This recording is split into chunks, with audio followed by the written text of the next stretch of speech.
manufactures the brush block, the hardwood base that holds the bristles. It's usually made of maple, but sometimes oak or beech. After cutting the planks to the required width, they use a special wax crayon to mark lines on both sides of any cracks or knots in the wood.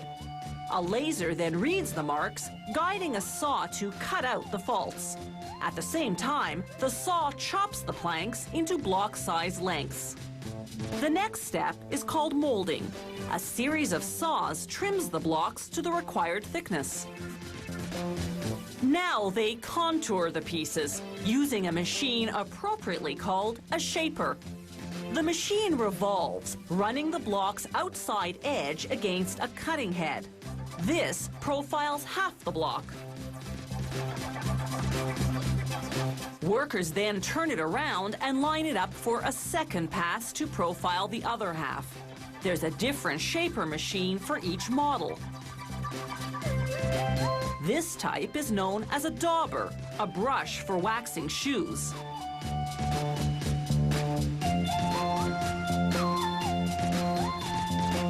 For the cuts to be accurate and smooth, it's essential that the machine's cutting heads remain sharp despite repeated use. That's why they're made of carbide, a material more resistant than steel.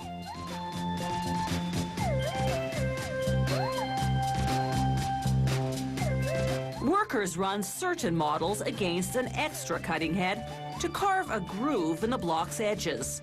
The groove gives your hand a better grip on the brush. These 6.5 by 60 centimeter blocks will become push brooms, those wide rectangular brooms janitors use to sweep floors. The blocks go on an automated machine that drills a hole through the middle and carves 2 grooves in the underside. These are for the steel adapter that'll hold the broom's wooden handle. Rounded push brooms sweep more easily in corners.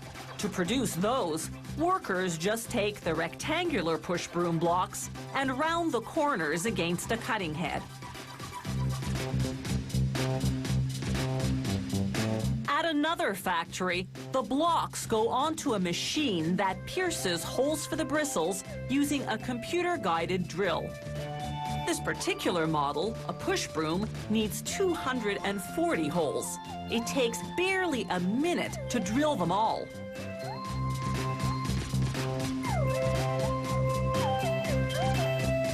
Next, the blocks go on to the bristle installation machine.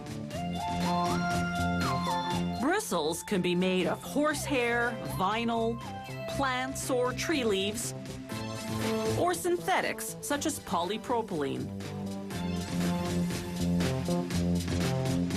The bristle installation machine is fully automated. As we see here in slow motion, it takes about 40 strands at a time, folds them in half, then inserts and staples them into a hole.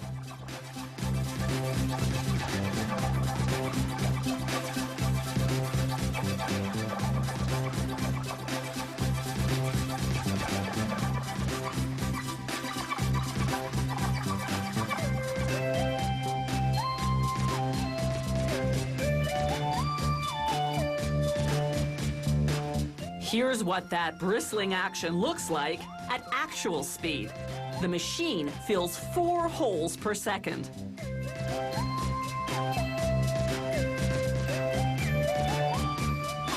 The factory uses this same process regardless of the style of brush block or type of bristle.